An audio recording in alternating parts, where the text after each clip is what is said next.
ministre-chef du gouvernement. Et donc nous tous, nous sommes pour le moment en attente de la réaction du président de la République à ce qui a été dit, ce qui nous permettra de décider de ce que cette initiative devra devenir, qui sera aussi éclairée à la lumière des éléments qu'ont apporté tous les participants. Ce soir, nous voulons faire un retour dans ce que nous pouvons considérer comme acquis de cette mesure exceptionnelle, qui, je le rappelle, a été la première mesure que j'ai annoncée comme porte-parole du gouvernement, il y a à peu près 2 ans et 3 mois.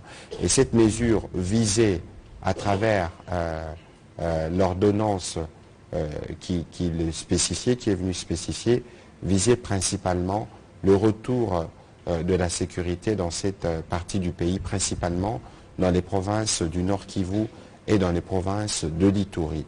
Il y a évidemment la crise du M23 qui a fortement perturbé les efforts qui étaient en cours dans le Nord Kivu, mais au niveau de l'Ituri, on a noté beaucoup de progrès. Et je me souviens d'ailleurs que nous avions organisé en son temps un voyage de presse avec les différents médias qui ont pu constater notamment la réouverture de plusieurs axes routiers et les commerces qui avaient repris pour beaucoup de parties de nos populations. Et donc ce soir, avec le général Ekenge, le porte-parole de l'armée, nous allons, d'abord mon général, vous avez une nouvelle tenue.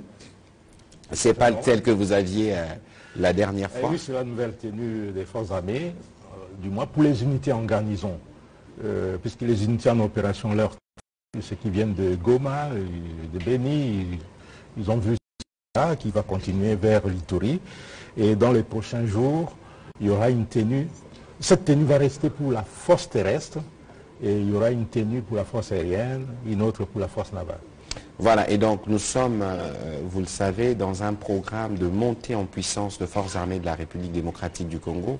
Le président de la République l'a dit et redit, avec la loi de programmation militaire, nous avons placé les fondations de la reconstruction de notre armée dans tout son appareil. Et donc, mon général, peut-être un premier commentaire sur le contexte général de la sécurité dans ces 2 provinces, avant que vous puissiez nous dire les acquis. Je rappelle que vous-même, vous avez été porte-parole du gouvernement provincial du Nord.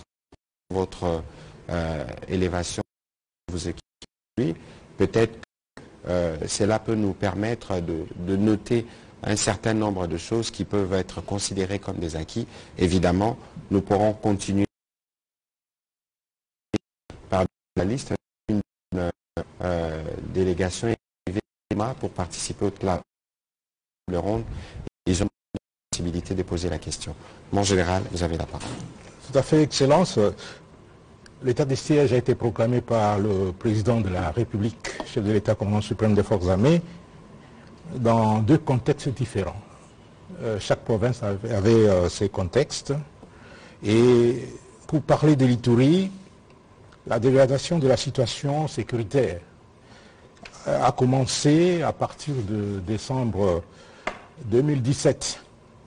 Avec les tueries des populations civiles, en majorité Rema, dans le territoire du Djougou, provoquant ainsi le déplacement massif des populations dans les environs de Bunia.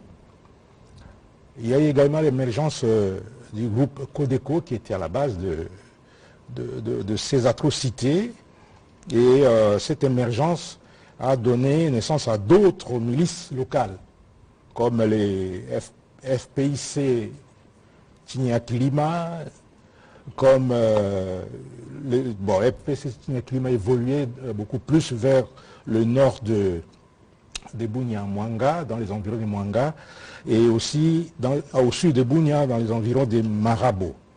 En 2020, il y a eu création dans les territoires de Djougou du noyau du groupe armé G5 Zaïre, constitué des membres des communautés victimes des attaques et des atrocités de la Codeco. Et à l'origine de toute cette situation se trouvent les conflits fonciers mal gérés. Et outre l'émergence de ces milices, les ADF-MTM, fuyant la pression militaire dans les territoires de Beni, ont migré vers le sud du territoire d'Irumu en Ituri, et aussi vers le territoire de Mambasa. Ça, c'est le contexte général de l'Ituri, au Nord Kivu. Le contexte était presque pareil, mais il y a eu deux menaces importantes, je dirais même trois.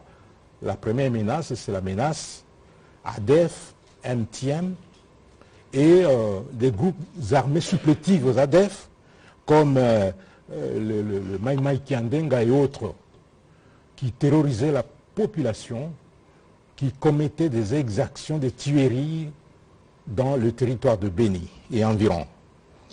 Il y a aussi d'autres groupes armés dans la partie sud du Nord Kivu, ce qu'on a l'habitude d'appeler le Petit Nord, dans tous les territoires des Rutshuru, des Masisi, des Nyiragongo, des Walikale, et même dans le territoire du Lubero, il y a des groupes armés locaux qui écumaient ces territoires-là. Et il y a une autre menace, c'était la menace FDLR.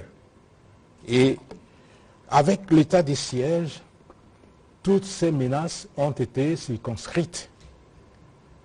Ceux qui ont été avec nous depuis très longtemps ont vu comment l'armée a travaillé. Et nous, en termes d'acquis, on a d'abord circonscrit ces menaces, que ce soit en Ituri qu'au Nord Kivu. Il y a des opérations qui ont été menées. Il y a eu beaucoup de rendus de la part des groupes armés locaux. Au Nord Kivu, il y a des groupes armés qui sont cantonnés, où il y a eu plusieurs milliers, en tout cas plus de 2000 membres des groupes armés qui se sont rendus. Il y en a qui étaient cantonnés à Rumangabo, d'autres à Mobambiro. Et il y a le groupe des Mayani qui était toujours à Kalunguta, à mi-chemin entre Beni et Butembo, à 25 km au sud de Beni et au nord de Butembo. Et tout cela a permis à ce que nous puissions réouvrir certaines routes des opérations militaires. Et la pression a été telle qu'on a neutralisé un grand nombre, surtout d'ADEF et de membres des groupes armés. Les collaborateurs des ADEF, beaucoup ont été arrêtés. Nous avons anéanti quasiment les réseaux de ravitaillement, de recrutement, les réseaux des collaborateurs dans la ville de Butembo et un peu partout. Et il y a beaucoup d'ADEF qui ont été neutralisés. Et les ADEF, comme vous le savez, sont de plusieurs nationalités. Il y a les Omanais qui ont été neutralisés, les Kenyans, les Rwandais, les Ougandais qui étaient majoritaires, les Tanzaniens. Il y a aussi des Burundais même et des Somaliens qui ont été neutralisés. Même un Jordanien qui a été arrêté, un Égyptien aussi, des Centrafricains qui ont été neutralisés. Il y en a qui ont été arrêtés, qui sont ici. Et il y en a qui ont été neutralisés. Vous comprenez, le terme neutralisé, c'est un terme en vogue, pour ne pas dire tué.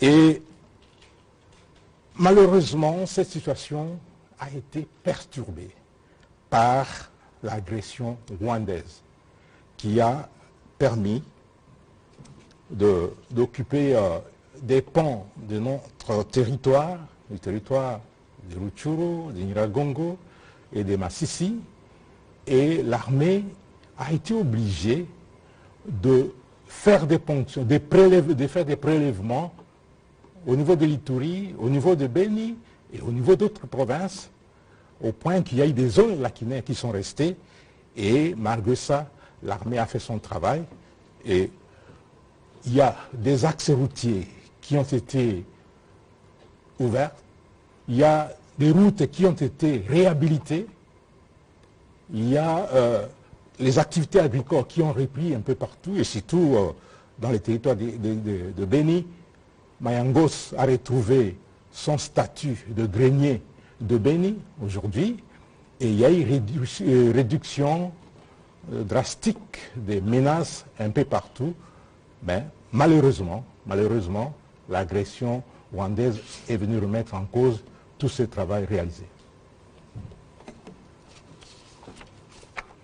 Voilà, merci pour vos mots introductifs. Je rappelle ici que même si ce n'était pas la mission principale des autorités militaires, mais je dois rappeler qu'au niveau du gouvernement, on a noté l'amélioration des revenus, des recettes de ces différentes provinces durant cette période et peut-être moins de conflits politiques et tout ça. Bon, voilà des points sur lesquels nous allons revenir dans l'échange que nous allons ouvrir avec les journalistes pour nous permettre de donner un certain nombre de détails.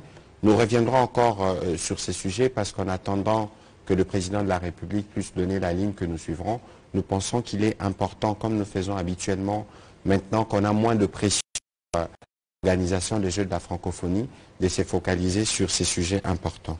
On va commencer cette série avec Pichu Mulumba.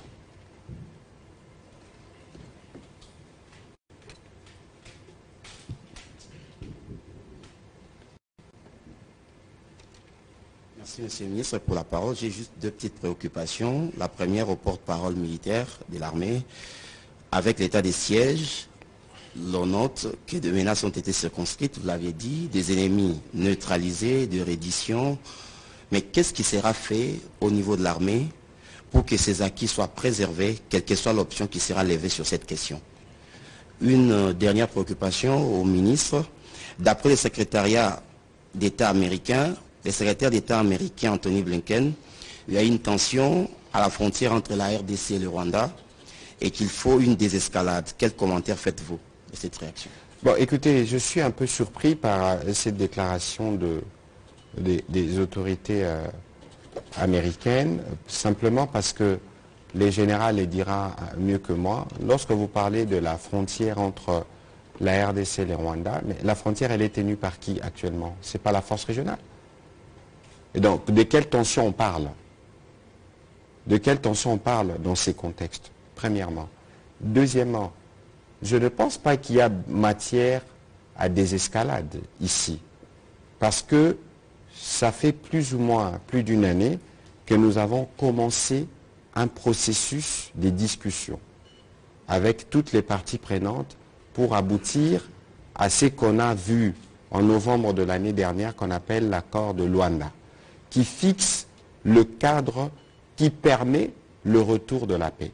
Aujourd'hui, les généraux, et là, il pourra le confirmer, on observe plus ou moins, en tout cas, un respect des cessez-les-feux entre nos forces, les forces armées de la République démocratique du Congo et les autres, le Rwanda, la coalition Rwanda-RDF, d'une part.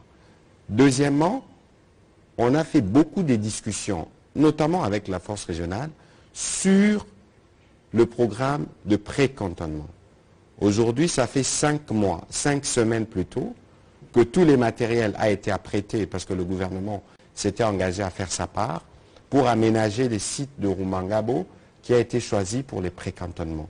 Ça fait 5 semaines que ces matériels est bloqué à Goma parce que la coalition Rwanda M23 RDF ne veut pas souscrire à un schéma qui était communément convenu. Alors, lorsqu'on veut parler des escalades, de quoi on parle? Parce qu'il y a un schéma qui fixe les rôles de tout un chacun. Je pense qu'on va encore, il y a un besoin de communiquer davantage avec les Américains à ce sujet parce qu'ils font le relais de la propagande rwandaise. Parce qu'ils sont dans une stratégie pour dire que la République démocratique du Congo se prépare à attaquer les Rwandais. Nous, vous connaissez la tradition qui est la nôtre et la ligne du président de la République. Nous voulons restaurer l'intégrité de notre territoire. Et c'est pour ça que nous avons souscrit à différents processus diplomatiques. Il y a des rapports qui sont sortis des Nations Unies, il y a des rapports des Human Rights Watch qui montrent des exactions qui sont commises par le Rwanda. Aujourd'hui, il faut donc aller du côté rwandais pour leur demander d'assumer le rôle qui est le leur dans le cadre du plan de sortie des crises qui a été convenu. On a parlé des cessez-les-feux, on a parlé des retraits, on a parlé des cantonnements, on a parlé des démobilisations. En dehors de ça, il n'y a pas d'autre schéma. Mais parallèlement à cela, on a commencé sur une note anecdotique avec les généraux ici. Nous, comme République démocratique du Congo, nous travaillons pour assurer la montée en puissance de nos forces armées. Parce que ce n'est ni, et l'expérience nous le démontre, notamment avec la présence de la MONUSCO ou la présence de la force régionale. Nous pourrons véritablement compter que sur nous-mêmes. Et c'est ce sur quoi nous sommes en train de travailler. Les moments venus, si les différents processus dans lesquels nous sommes engagés ne donnent pas les résultats escomptés, on pourra en tirer les conséquences les moments venus, parce que nous ne pouvons pas, de manière indéfinie, laisser nos populations être massacrées par des gens qui ont sans foi, qui sont sans foi ni loi, et devant qui la communauté internationale ne se prononce pas véritablement ou n'utilise pas des moyens qui sont à sa disposition pour amener la paix dans cette partie du pays. Et donc il est important et que nous, quoi qu'il advienne, les M23 est une force négative et la mission qui avait été conférée initialement à la force régionale, c'était la mission des résistements contre toute cette coalition, FDLR, M23, toutes ces forces négatives, dans l'hypothèse où ils ne souscrivent pas au processus politique. Et ici, il y a la preuve que nous venons de vous dire, par exemple, sur le blocage du matériel qui doit aller à Rumangabo, la MONUSCO est témoin. Nous pensons qu'il y a besoin pour la communauté internationale qui s'est portée garant pour accompagner ce qui avait été convenu, de faire plus de pression de l'autre côté. Nous préparons les élections et nous espérons pouvoir le tenir dans les délais, versé dans une propagande qui, en réalité, vise à ramener l'insécurité dans la partie est du pays et perturber notre processus électoral. Ils trouveront le peuple congolais devant. Mon général, sûrement un complément sur cette question avant de répondre à la question que vous avez si bien été dit, destinée. Excellence. Ça, c'est un prétexte. Les Américains sont en train de repercuter la propagande rwandaise qui constitue un prétexte pour justifier l'agression. Et l'FDLR ne constitue plus une force de guerre. L'FDLR des 80, ils ont l'âge du président Kagame, et donc ils ne constituent pas une menace sérieuse pour le Rwanda. Et le Rwanda est en train de les utiliser pour justifier l'agression dans notre pays. Et nous avons une politique de défense, nous avons une stratégie que nous utilisons chez nous, une doctrine de l'arrière aux groupes armés ou aux forces qui doivent déstabiliser les voisins. Et on ne le fera jamais parce que ce n'est pas notre doctrine. Par contre, ce sont les voisins qui ont l'habitude de le faire et de venir nous agresser.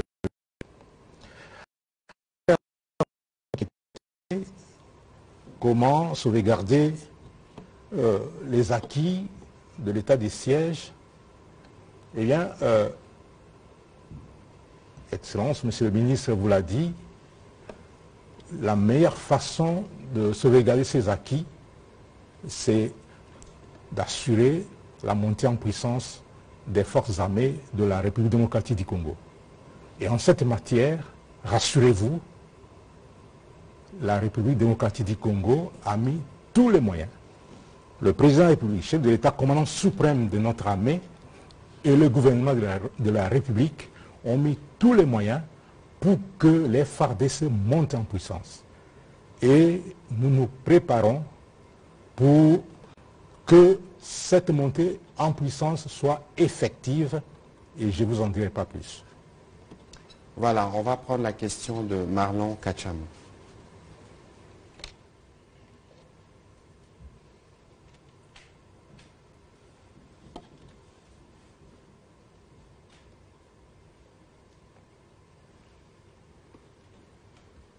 Bonsoir Excellence, bonsoir Monsieur le Général. Bonsoir. C'est une question d'actualité posée au ministre de la Communication et Médias. Alors des éléments des FDLR serrés, je dis bien serrés, intégrés au sein de la garde républicaine à Kinshasa, mais également à Lubumbashi. Vous êtes ministre de la Communication et Médias. Quel commentaire faites-vous par rapport à cela? C'est une déclaration faite par Corneille Nangaa, ancien président de la CENI.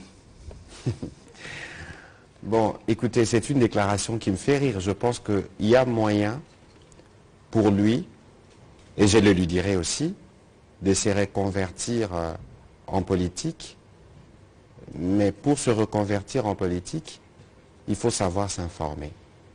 Et savoir s'informer à un tel niveau de responsabilité, c'est un exercice minimum. Pour ne pas justement faire le relais des propos qui sont d'une extrême gravité et pour lequel il peut même être appelé à répondre devant la justice. Parce que vous savez, et ce n'est pas la première fois que je veux le dire ici, le président de la République a déjà plusieurs fois tenu de réunions d'état-major à certaines, j'ai été associé, où il a dit de manière claire et ferme que aucun officier de forces armées de la République démocratique du Congo ne peut collaborer avec une quelconque force négative. Ici, c'est un ensemble, donc tout ce que vous pouvez avoir comme assemblage de groupes Maï-Maï, etc., et surtout pas avec les FDLR qui sont des forces génocidaires qui, je dois le rappeler, tuent d'abord les Congolais. Alors, comment vous pouvez penser que l'on intègre dans l'unité d'élite qui s'assure de la sécurité du président de la République de forces comme celle-là? Et comment, intellectuellement, vous pouvez soutenir une telle initiative? Si ce n'est, et c'est compréhensible par rapport au contexte électoral, vouloir verser dans la diabolisation et dans la basse politique. J'espère qu'ils pourront, comme je l'ai dit souvent, quitter la périphérie et venir sur des vrais sujets. Je voudrais me faire compléter sur cette question par le général qui peut nous dire un peu plus, parce que lorsqu'on parle de la collaboration de forces armées de la République démocratique du Congo avec des forces négatives, on en parle pour certains, et c'est l'argument du Rwanda, pour dire écoutez, parce qu'il y a des FDLR, nous avons une force terroriste des M23 qui tue, qui massacre, qui viole de manière décrite par les rapports, que ce soit de Human Rights Watch ou des experts des Nations Unies. Mon général. Oui, Excellence, je suis tenté de dire que beaucoup de Congolais, pas beaucoup, mais certains Congolais, par leurs propos, par leurs actes, par leurs agissements, démontrent leur soutien à l'agression rwandaise. Et des gens pareils, si on les intéresse, ils vont crier que ce sont des acharnements contre des politiciens. Vous croyez que manque de jeunes qui peuvent venir dans l'armée? Vous avez vu combien ils sont venus lorsque le président de la République a lancé la mobilisation générale. Nous avons donc plus ou moins 40 000 dans les centres d'instruction. On a refoulé les autres. Alors pourquoi aller s'acharner? Pourquoi prendre les FDLR pour les mettre dans une unité d'élite comme à la garde républicaine? Pour qu'ils fassent quoi? Pour moi, c'est honteux de voir un homme de cette carrure prononcer des propos pareils. Moi, je ne suis pas politique, je suis militaire, mais je regrette tout simplement. Voilà, on va prendre la question de Touvé Oundi, qui est toujours à la chasse des questions liées sur l'état de siège. Caribou Kinshasa. Merci, Excellence. J'ai 2 ou 3 petites préoccupations. La première préoccupation est autour de la table ronde qui s'est clôturée aujourd'hui. On a senti une soif non achevée des participants. Après le discours du Premier ministre, il y a ceux qui ont crié l'éveil, il y a ceux qui ont crié maintien. À quand la communication du chef de l'État sur la question? La deuxième préoccupation, c'est finalement, avez-vous été interdit au journal officiel de publier la loi portant sur la réserve armée de défense qui a été votée au Parlement au mois de mai, le 20, et le 4, désolé, 20 avril et le 4 mai au Sénat, parce que cela pose encore un problème d'encadrement de tous ces jeunes qui, lors du discours du 3 novembre 2022, se sont mobilisés pour barrer la route à cet envahissement. Aujourd'hui, on fait face à plusieurs groupes dits Wazalendo dans la ville de Goma, à côté de Goma, dans les périphéries. Est-ce que cette loi-là souffre d'une certaine relecture afin que finalement l'encadrement de ces jeunes s'efface. Et aussi pour le général, il y a un bon spot que nous diffusons depuis un certain temps sur nos chaînes. La méthode a changé. J'espère que vous connaissez ce spot qui montre que les FARDC ne seront plus à la défensive, mais passeront à l'offensive. Et à quand l'offensive? Parce que la Rutshuru est en train de se faire, soit c'est les M23 qui invitent les parents à amener les enfants à l'école, soit la société civile dit on n'y va pas. Alors à quand cette offensive pour libérer la route de Rutshuru? D'ailleurs, pour peut-être une certaine précision, le gouverneur Constant Ndima avait signé un communiqué demandant aux services de la DGM, de l'OCC et de l'OFIDA, ou de la DGDA plutôt, de s'apprêter à retourner à Bunagana sous escorte de EAC. Alors, où en sommes-nous? Voilà, vous posez plusieurs questions intéressantes en même temps. Donc, ce qui s'est passé cet avant-midi au Palais du Peuple, j'y étais. C'est aussi un bel exemple de démocratie où j'ai vu des part et d'autre de papier blanc, maintien, levé, maintien, levé. Nous pensons que c'est bon, les opinions se sont exprimées, mais il faut considérer que ces sujets sur la levée de l'état de siège, on a commencé à l'aborder depuis les débuts de l'année, parce que je me souviens que quand le président a reçu les différents caucus des sénateurs et des députés de 2 provinces, nous y étions, c'est là que l'idée de faire la table ronde avait germé. Avant qu'on arrive à la tenue effective de la table ronde, il y a eu des travaux préparatoires. Ça veut dire qu'on a eu déjà 3 à 4 occasions où on a commencé à discuter du sujet. Et au regard même de l'importance du sujet, ce n'est pas évident que les débats peuvent se terminer.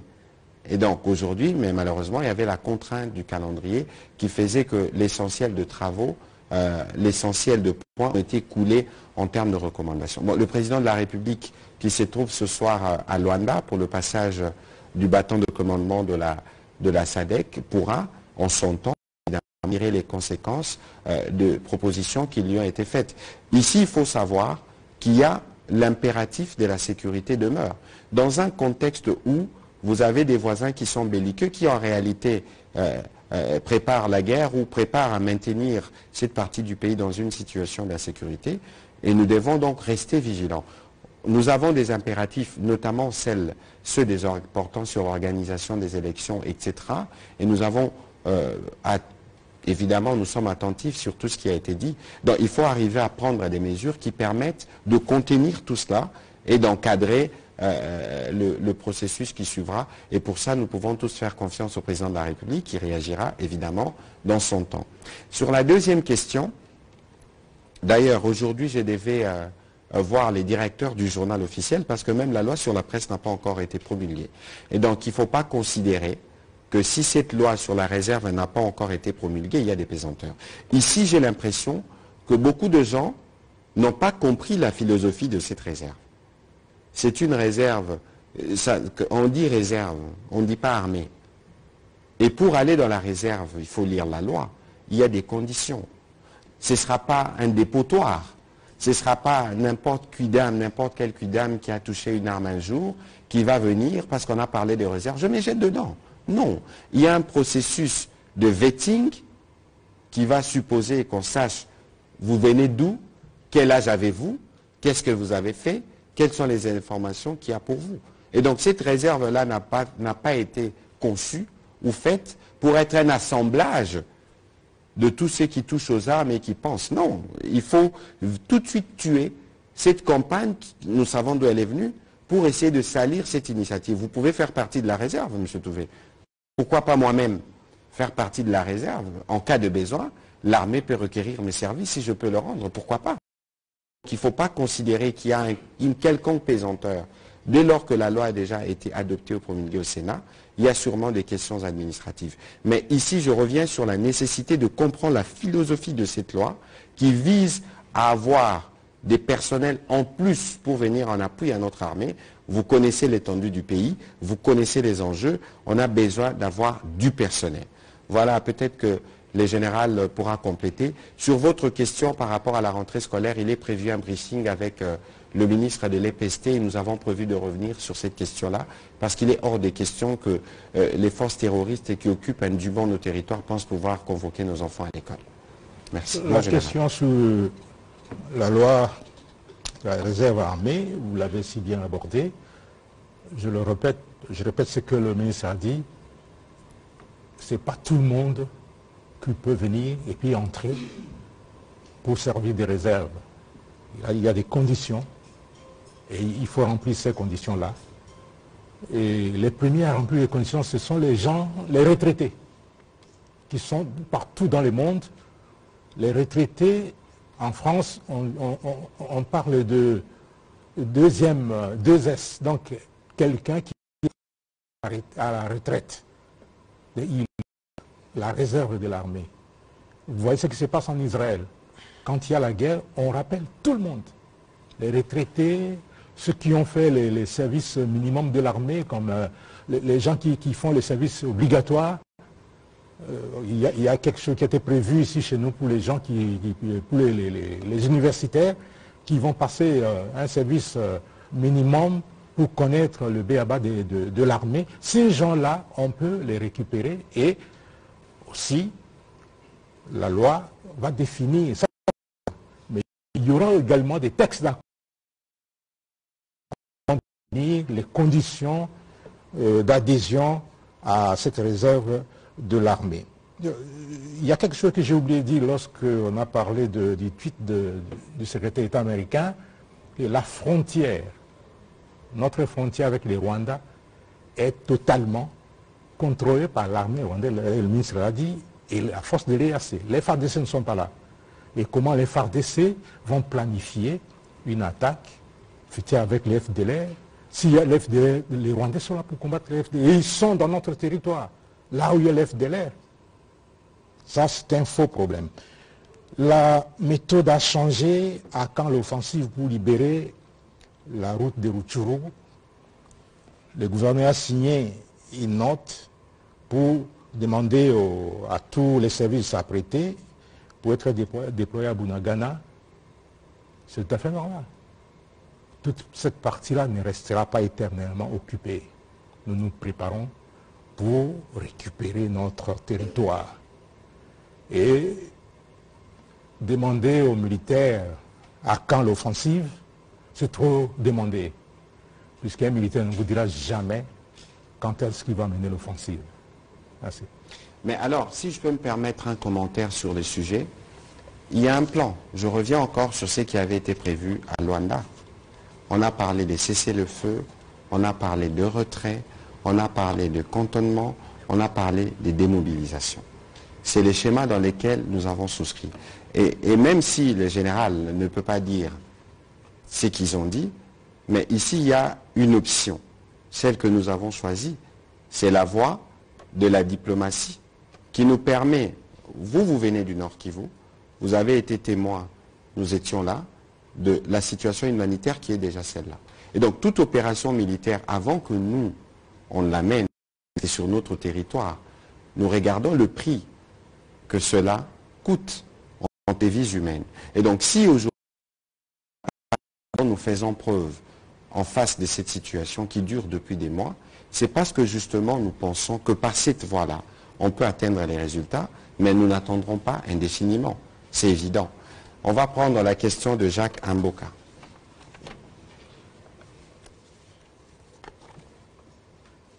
Bonsoir Excellence, bonsoir mon général. Une préoccupation, cette situation d'insécurité à l'est du pays date, ça fait plus de 2 décennies aujourd'hui. Massive sur le terrain également, nos forces armées sont en train de tenir bon parce que si on peut se dire que dès que la situation avait commencé, on perdrait déjà cette partie du pays. Est-ce qu'à un certain moment, Excellence le ministre, vous n'arrivez pas à cette conclusion selon laquelle la République démocratique du Congo est seule, n'a pas d'alliés parce que depuis cette situation avait commencé, sur le terrain,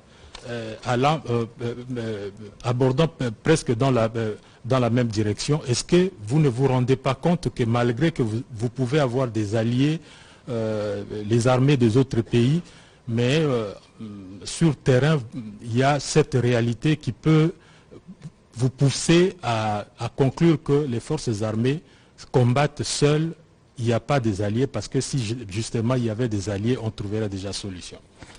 Écoutez, vous posez une question complexe, parce qu'évidemment, la crise dans l'Est de la République démocratique du Congo a commencé, je regardais encore un reportage de France 2 d'il y a des années aujourd'hui, a commencé depuis la période qui a suivi les génocides rwandais, 80. Si on a un bilan, on parle de plus de 5 millions ou millions de morts, mais il y a quand même dans le lot 2 chefs d'État. Mobutu plus tard, ou Kabila père plus tard. Le prix que nous payons est énorme pour une guerre qui a plusieurs facettes. Parce qu'au bout du compte, les États n'ont pas d'amis, ils n'ont que d'intérêts. Et dans ce que, et c'est pas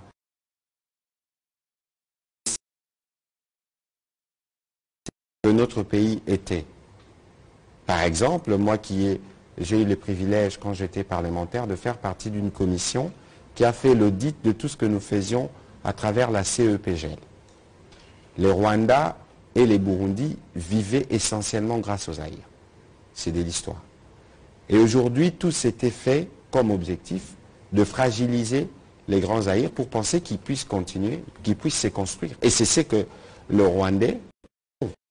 Et malheureusement, lorsque le président de la République arrive aux responsabilités, il finit par dévoiler les jeux rwandais parce que lui, il a proposé. Il a proposé, nous étions à Goma, c'était en juin 2021, de faire des partenariats entre États de la manière la plus transparente. Mais la réponse que nous avons eue démontre à suffisance qu'il n'y a pas de ce côté-là un besoin de voir la paix restaurée dans cette partie du pays, parce que c'est la partie qui sert de réserve pour leur économie. C'est bien clair. Mais maintenant, qu'est-ce que nous faisons? C'est cela le plus important. Premièrement, on va couper court à tous les circuits d'approvisionnement frauduleux dans les secteurs de mines. Vous avez vu l'initiative de Primera Gold qu'on a mise en place pour réussir à retracer. Et de ce point de vue, vous avez vu par exemple, il y a un sujet belge qui s'appelle Alain Gotz qui a été sanctionné parce qu'il construit des raffineries d'or dans des pays qui ne sont pas, qui régorgent pas de ressources en or. Donc c'est de l'or qui est pillé ou pris frauduleusement en République démocratique du Congo pour être raffiné de l'autre côté et être vendu. Vous avez vu que depuis qu'on a commencé avec Primera Gold, on a produit plus de kilos d'or que nous l'avons produit depuis les 10 dernières années. Simplement parce qu'il y a un mécanisme de contrôle. Tout ça énerve. Et lorsque de notre part, nous travaillons à la montée en puissance de notre armée, parce que nous avons compris le besoin stratégique de protéger notre pays, on fait une réserve où on veut prendre des Congolais en plus pour être à la disposition de la défense de la patrie. Il n'y a pas de meilleure stratégie que celle-là, parce que nous devons nous assurer la défense de notre territoire pour être sûr que nous exploitons nos richesses en faveur de Congolais. Et ceux qui sont aux alentours, qui se sont construits par des massacres et par des pillages dans l'est de la RDC, ne pourront évidemment pas nous laisser en paix. Mais il faut considérer que nous sommes à la fin du cycle, justement, de ces cycles de pillage, de ces cycles de tueries, de ces cycles de massacres. Et nous pensons que la stratégie mise en place par le président de la République, qui combine à la fois la diplomatie, qui combine à la fois la montée en puissance de forces armées, pourra nous donner du résultat pour assurer non seulement la défense de notre territoire, la protection de nos populations, mais aussi une meilleure production de nos ressources qui répondront à tous les critères de traçabilité. Voilà la réponse. Mon général. Oui, la situation que nous vivons actuellement en Ituri et au Nord Kivu font partie d'un plan concocté par Kigali et ses alliés. Puisque imaginez que la paix et l'autorité reviennent qui vont en Ituri, et il y aura un boom économique au Congo. Ça, c'est une évidence. Ce sont des recherches que nous avons faites au niveau des services. Il y aura un boom économique au Congo. Alors, pour la survie du Rwanda, comme régime, comme économie, comme système, il faut maintenir l'instabilité dans ces deux provinces. Et c'est ça la raison de l'agression. Si on ne maintient pas l'instabilité, l'insécurité au nord Kivu, au sud Kivu, le Rwanda, ce sera d'exister comme régime et comme système actuel. Donc, le président de la République, c'est un visionnaire. Il a compris les enjeux. Et il mise sur la montée en puissance des forces armées parce que personne d'autre ne viendra défendre ce pays plus que les Congolais. Tout à fait. Tous ceux qui viennent, ils viennent pour les intérêts, comme l'a dit le ministre. Mais c'est lui qui défendra jusqu'au sacrifice suprême ce grand et beau pays, c'est les Congolais lui-même.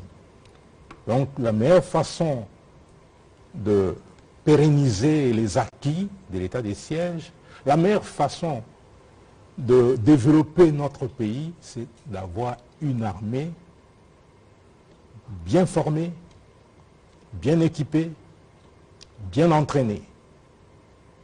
Et cette armée bien formée, bien équipée, bien entraînée, qui monte en puissance, va assurer l'intégrité, la défense de l'intégrité de notre pays, la défense de nos frontières et la protection de nos populations sans qu'on ait besoin de l'apport extérieur. Mon général, je suis resté sur ma soif sur la question. Est-ce que vous ne vous sentez pas seul, bien qu'il y ait des alliés qui viennent les armées des autres pays? Nous ne comptons pas sur les alliés, nous comptons sur nous-mêmes, sur nos propres efforts. D'abord, les autres viennent en appui. Mais l'essentiel de la défense de l'intégrité de notre territoire, c'est nous. Et c'est pourquoi on met tous les moyens, on met tous les paquets et nous nous préparons sérieusement. Et je crois que lorsque le général parle des armées qui viennent en appui, mais c'est parce que le problème de la sécurité dans l'est de la RDC est un problème régional. On parle des FDLR qui sont rwandais, donc qui constituent un problème de sécurité à la fois pour nous et pour eux. On parle des ADF qui sont ougandais, qui constituent un problème de sécurité pour nous et pour les autres. Et donc, s'il y a eu cette entente pour qu'il y ait toutes ces forces, c'est parce que justement, la question de leur sécurité est aussi concernée par la sécurité dans l'est de la RDC. Et donc, toutes ces choses doivent être mises en perspective, mais nous pensons que seules nos forces armées, lorsque le processus en cours pourra atteindre sa maturité, pourront évidemment être en mesure d'apporter toutes les réponses. On va prendre les dernières questions, parce que ce soir, il y a un programme spécial de journal à la RTNC avec l'honorable collègue Chomba. Dans le cas des 50 ans de l'IFACIC, il ne faut pas qu'on grignote beaucoup de temps. On va prendre les questions en série. Donc, une question, on commence par Daniel, Alain Lino, Paul Matendo et notre ami de TV5. On prendra la question en égal à la fin. Daniel, allez-y, s'il vous plaît.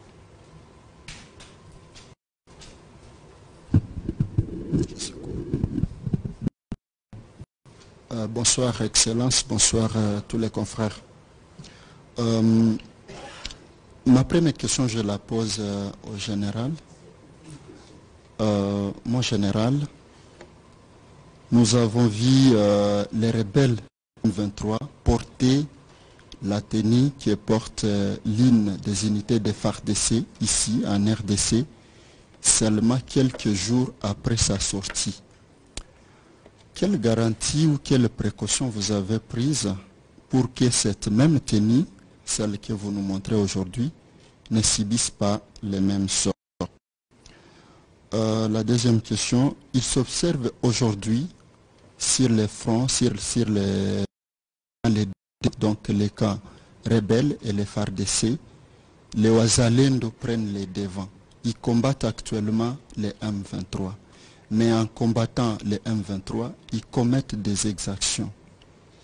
La population semble être abandonnée. Je ne sais pas quelle garantie vous pouvez donner à cette population qui crie chaque jour, disant qu'ils sont victimes de cette situation causée par les Wazalendo. Monsieur le ministre. Allez-y, terminez. Il vient de Goma, spécialement. Désolé, Goma c'est compliqué avec beaucoup de problèmes et c'est la première fois qu'on a l'occasion. Alors, monsieur le ministre, une partie de l'opposition ne prend pas part au processus électoral. À quel pourcentage vous gagnez la population que les élections sont organisées? Merci. Vous posez la question à la bonne personne, parce que de toute évidence, dans les élections, chacun a sa part de responsabilité.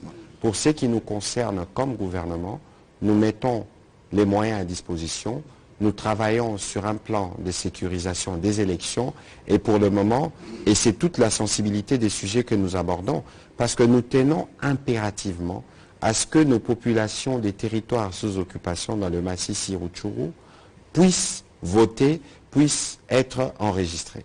Il y a déjà au niveau de la CENI des réflexions qui ont été faites sur la manière dont cela va se dérouler et on travaille à créer les conditions de sécurité qui leur permettra. Et d'ailleurs, c'est une interpellation et le président de la République a eu l'occasion de le dire à la sous-secrétaire d'État qui était ici, que si on nous regarde, à la différence des autres pays de la sous-région, on nous regarde comme un pays démocratique et nous y croyons, nous voulons consolider notre processus démocratique. Pour permettre d'avoir des élections inclusives ici, nous pensons que les pays partenaires devraient faire plus de pression pour qu'on applique simplement ce que nous avions convenu à Luanda. Ça nous permettra de garantir les retours de notre administration, le retour de nos services pour permettre à la CENI de procéder aux opérations d'enrôlement. De toute évidence, pour nous, les élections, nous ferons notre part comme gouvernement pour qu'elles se tiennent dans les délais prévus. Mon général, spécialement sur cette question des Wazalendo, parce que tout est entendu, finalement il y a comme un mélange, je souhaite que vous puissiez nous aider sur ces sujets-là. Oui, d'abord, et puis on prendra les autres questions. La question de la tenue, j'ai vu, on m'a envoyé des photos de M23, des combattants M23 qui avaient une tenue, des militaires qui sont en opération, c'est normal. Si, il y a eu quelques désertions, vous le savez, vous êtes dans la région, et aussi il y a, dans les combats, un militaire peut mourir. Et si le militaire meurt, la première des choses à chercher, c'est son arme, c'est sa tenue. Et c'est comme ça qu'ils peuvent s'en procurer. Le problème des Wazalendo, le ministre l'a dit tout à l'heure, nous observons une sorte de cessez-le-feu dans le cadre de ce qui a été convenu au niveau régional. Il y a eu les accords de Luanda, il y a eu les accords de Nairobi, et nous sommes dans le qui-vive, nous observons une sorte de cessez-le-feu et nous ne nous affrontons pas, en principe, à part quelques escarmouches qui peuvent avoir lieu. Mais les Wazalendo, eux, ils ne sont pas contrôlés par l'armée. Hein? Tout à l'heure, là, j'ai échangé avec le ministre ce matin. Les Wazalendo ont pris les armes à l'époque de M. Laurent Désiré Kabila pour combattre qui?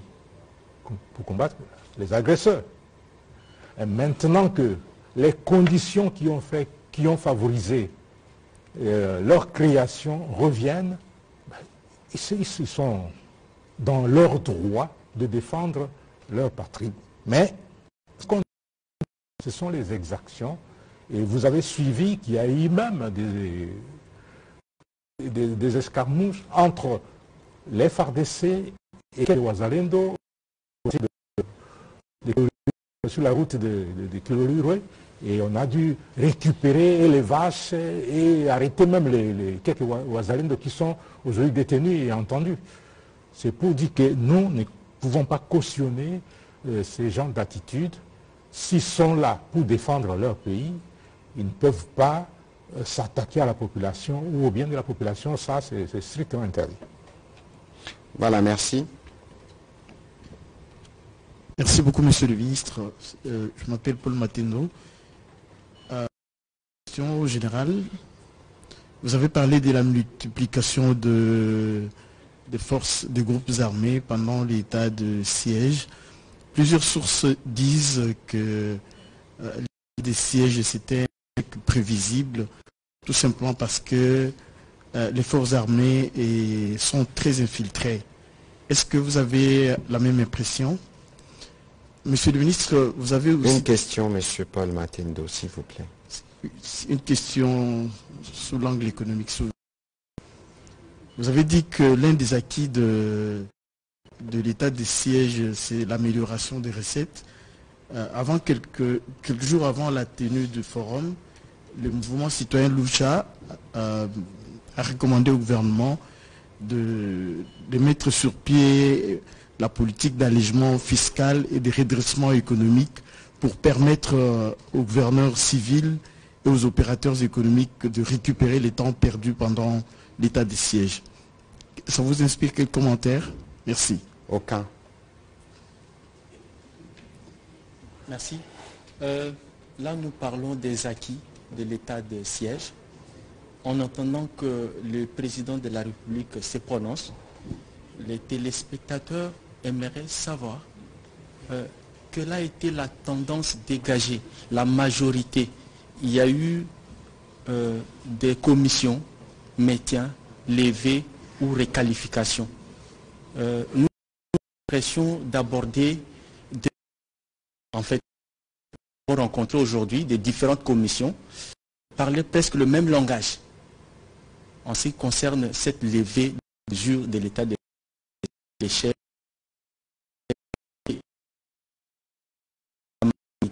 Je peux être devant ceux de l'opposition, par exemple. La question est celle-ci.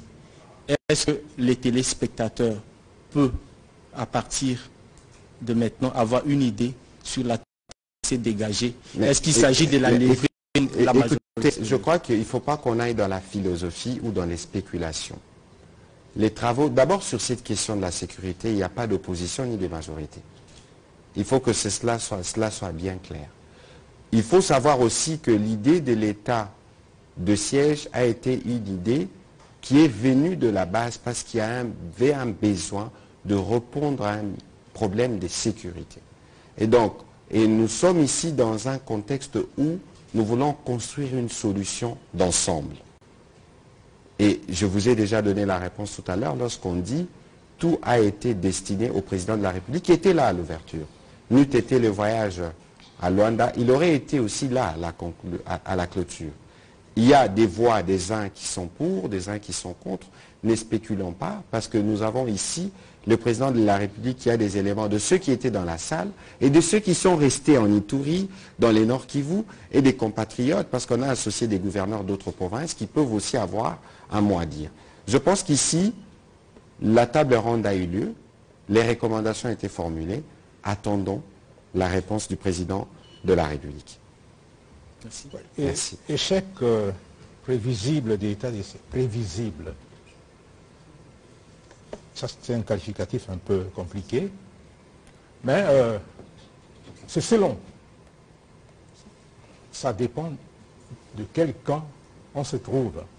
Il y a des gens qui apprécient les... C'est leur droit.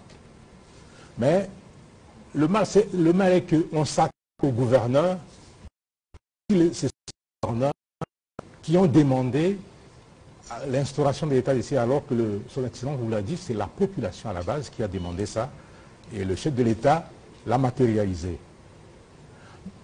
Que l'état d'essai soit là, qu'il ne soit pas là, qu'on reconduise, qu'on requalifie, qu'on supprime l'état de siège, l'armée va rester. Et l'armée va accomplir ses missions. Elle va continuer à accomplir ses missions régaliennes. Et les gouverneurs que vous voyez là, ils n'ont pas fait une demande d'association, une demande pour être comme gouverneur militaire au Nord Kivu en Ituri. C'est une décision politique, une décision de l'autorité et l'armée est aux ordres. Le jour que c'est terminé, le lendemain, les gouverneurs feront leurs valises et ils vont faire ça. Ne vous en faites pas. Et si on dit qu'il faut continuer, il faut continuer. Puisque nous sommes aux ordres dépendant de la décision politique. Et le ministre vous l'a dit, nous, en tant qu'homme armé, nous n'avons pas à commenter les décisions politiques. Nous les subissons. Et les commentaires sur la levée, le maintien ou la réqualification de l'état de siège, ça nous importe peu. Nous, notre mission, c'est d'assurer la défense de l'intégrité territoriale et des frontières de notre pays, la protection des populations et de leurs biens, point barre. Voilà, on doit terminer malheureusement parce qu'on doit rendre l'antenne. Alain Lino, parce que vous êtes debout, la question à Ningal, on prendra prochainement. Merci. Comme ça, on termine une fois pour toutes. Merci. Une question au porte-parole militaire des FARDC. Excusez-moi, je ne suis pas contre l'armée, mais je trouve que vous n'avez pas été précis lorsqu'il fallait parler des acquis de l'état de siège. Ça devrait nous prendre toute une soirée, pas seulement neutraliser en nous citant les Égyptiens, tout ça. Alors, vous avez justement parlant des acquis de l'état de siège, vous conjuguez au futur pour dire, pour préserver les acquis de l'état de siège, il faut une armée bien outillée, une armée bien formée. Mais s'il y a des acquis actuellement, c'est que l'armée est déjà au point pour faire ce travail-là. Pourquoi parler encore au futur? Non, il faut une formation, une armée bien formée, bien outillée. Je pense qu'elle a déjà ce qu'il faut parce qu'il y a des acquis de l'état de siège. Bon, écoutez, de toute évidence, nous sommes dans un processus où nous voulons régler un problème qui dure une trentaine d'années. Il n'y a évidemment pas beaucoup de temps pour aborder tous les aspects, notamment dans l'amélioration. On n'a jamais autant, par exemple, parlé de la situation en Ituri ou à Béni que pendant l'état de siège. Avant, on n'en parlait même pas. On n'a jamais autant donné de l'attention aux questions, par exemple, de l'approvisionnement de militaires au front, de transport, de la solde, de tout ça, que pendant l'état de siège. Et donc, il y a des choses que vous n'avez pas vues, mais qui ont été faites. Ici, il faut considérer que nous sommes dans une dynamique des reconstructions générales de notre appareil sécuritaire, et que vous avez vu, par exemple, la résurgence du M23 a imposé à nos forces de faire comme une forme de redéploiement des effectifs pour faire face à cette menace. Et c'est cette menace-là, justement, du M23 qui est à la base de la résurgence de certains groupes armés. Parce que les Congolais, partout où ils se trouvent, ils se disent que nous ne pouvons pas ne pas laisser les agresseurs entrer chez nous. Et donc nous pensons, dès qu'on aura géré la question principale, qui est celle du M23, les autres questions pourront se gérer plus calmement et plus sereinement. Je pense que le général peut terminer. Et puis on va rendre... N'oubliez pas que les FARDC sont engagés depuis presque 30 ans. Et lorsqu'on est engagé, il y a un degré d'attrition très élevé. Il y a des morts, des blessés, des déserteurs, des gens qui prennent de l'âge, et il faut renouveler. Et c'est ce qui est en train d'être fait. Quand on parle de la montée en puissance, c'est un processus. Ça a commencé par la réforme de l'armée, et aujourd'hui, ça a pris une vitesse de croisière. Je vous ai dit que je n'en dirai pas plus, mais vous verrez les résultats. Voilà, je pense qu'on va terminer cet exercice où on a voulu faire un peu le tour d'horizon. Je comprends la question d'Alain Lirno. Il y a de la documentation qu'on a demandé, qu'on pourra mettre à votre disposition, qui émane des gouverneurs militaires. Ici, nous donnions quelques axes, comme ça vous pourrez vous-même suivre dans la loupe ce qui a été fait. Mais il faut savoir, comme j'ai coutume de le dire, que vous pouvez tout nous reprocher, mais vous ne pouvez pas nous reprocher la volonté de faire différemment. Et pour ce qui concerne les forces armées de la République démocratique du Congo, la fondation a été placée. Nous avons une loi de programmation militaire. Nous avons toutes les initiatives qui ont été prises au niveau du commandement, du haut commandement, donc par les présidents de la République lui-même. Et c'est durant cette période de l'état de siège que nous avons en plus ravivé la flamme nationale à travers la campagne Bendele Koyate ou Défendant la patrie. Jamais je n'ai vu autant de mobilisation autour de nos hommes en uniforme. Et l'appel du président de la République du 3 novembre en est une preuve parce qu'il y a eu plus de 20 à 30 000 jeunes Congolais qui ont accepté de s'enrôler dans l'armée. Voilà, nous allons terminer ce soir. Merci, monsieur le porte-parole de l'armée, de vous être associé à cet exercice de redevabilité. Nous espérons pouvoir compter sur vous pour d'autres exercices pour nous permettre de bien édifier nos journalistes et d'éviter les pièges de ceux qui trament des propagandes, des campagnes hostiles à la République démocratique du Congo. Heureusement, avec le président, nous avons démontré notamment à travers le jeu de la francophonie que plus rien ne sera comme avant et que les préjugés ne nous ressemblent pas. Nous allons montrer la vraie face des Congolais. Merci à vous et bonne soirée. Merci.